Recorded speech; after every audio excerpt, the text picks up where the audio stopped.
Hello everyone, welcome to my channel JE and Olympiad Physics with Anirudh Jain. In this series of videos, I'll be discussing some good problems on fluid mechanics. Now in this fluid mechanics, I'll be including fluid statics, fluid dynamics, surface tension and viscosity. All right. It will include everything, properties of liquids as well as the fluid mechanics and dynamics and statics part. All right. Now let's go on to the first problem.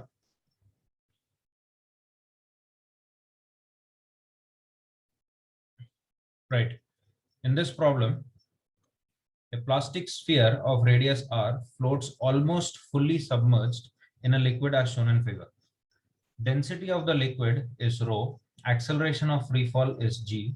Find the force exerted by the liquid on the lower half of the sphere.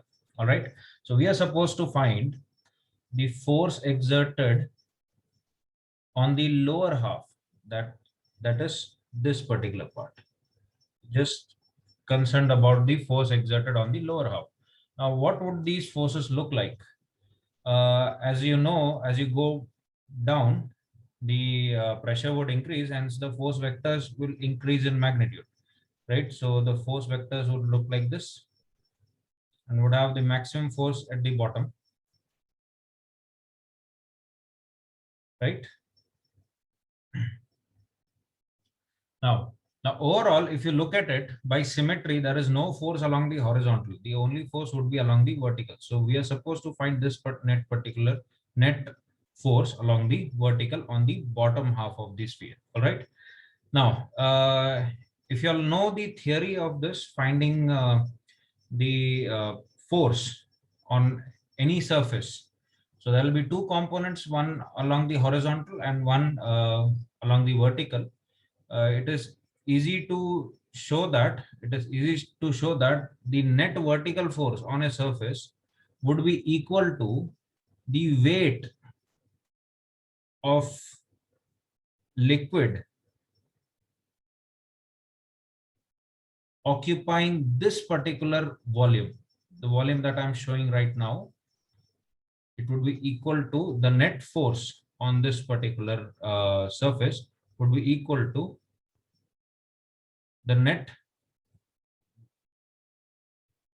weight of the liquid occupying this particular volume, the shaded volume, the yellow shaded volume, plus the force due to atmosphere on this particular area. In a separate video, maybe I'll talk about the derivation of this particular formula. All right. So let's just do this. So the force would be, the net force would be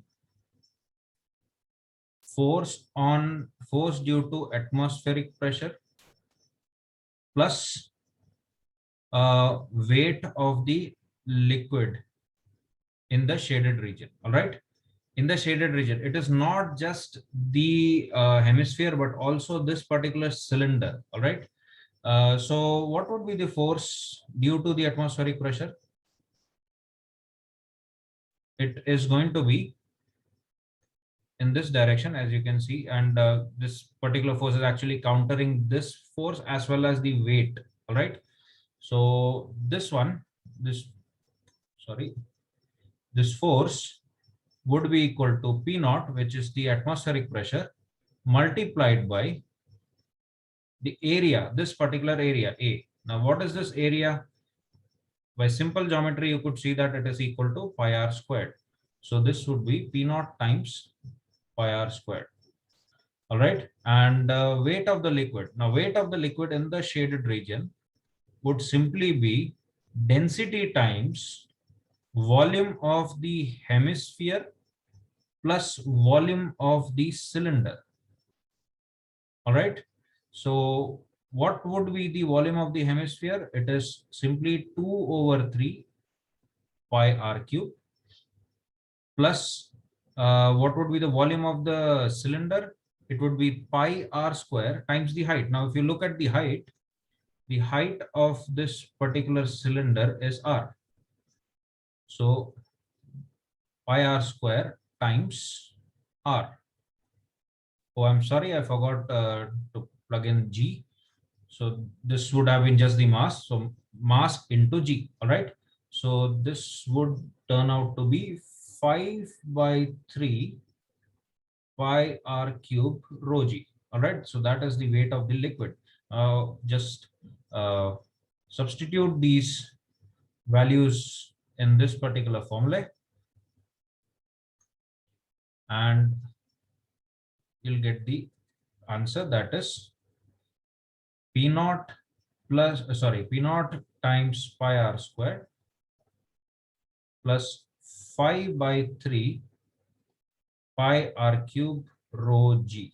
All right. So that is your answer. I'll make a separate video showing you the derivation of this particular formula. I'll make a separate video on that. So it'll be helpful for you as well. I hope you understood this particular problem.